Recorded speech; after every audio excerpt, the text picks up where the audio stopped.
Welcome to another week as we make our way through the Bible over the course of this year. This week we'll be in the book of Numbers. Once again, part of the Torah, written by Moses. This one is written right towards the end of their time in the wilderness, 1405 to 1406. Right towards the end of Moses' life, right towards the time where the people are going to get to enter the promised land. General setting is out in the desert, out in the wilderness as they're wandering. Specifically, we had spent some time in Sinai and Kadesh Barnea and Moab. It's written to the second generation of Israelites who had watched their parents pass away during this 40 years. It's Moses writing to them to remind them, hey, this is where we've been wandering. This is why we've been out here. It's the document, the history of the nations wandering through the desert. And it shows that younger generation the consequences of not following God. It reminds them why it is that they're the ones inheriting the promised land instead of their parents, and hopefully helps them learn from the mistakes of their parents' generation. Basic outline of the book, it actually begins with obedience. First 10 chapters, people are doing what God says, but then starting in chapter 11 through 25, we get a whole lot of disobedience.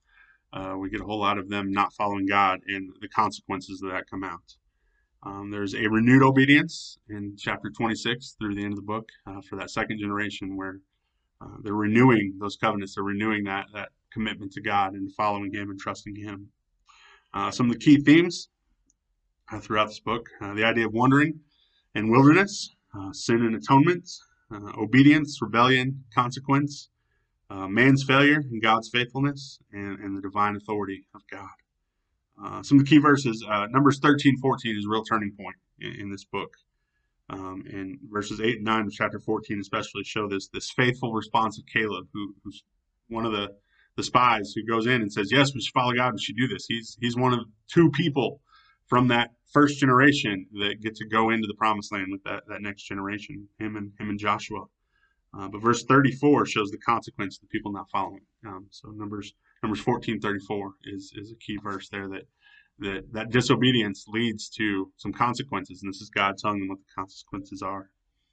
Interesting little tidbit about Numbers: most of the book deals with actually two short time periods, even though it kind of covers this massive space of almost 40 years. There's kind of this chunk at the beginning, and then not much about the end. Numbers from the beginning all the way through 1445 takes place in the second year after the Exodus. It's within those first couple years. And then by Numbers 20, verse 1, that's taking place in the 40th and final year in the wilderness. So 37 years have just those few chapters in between them, and most of that is just them wandering around. And so most of the story is in that second year and in the 40th year.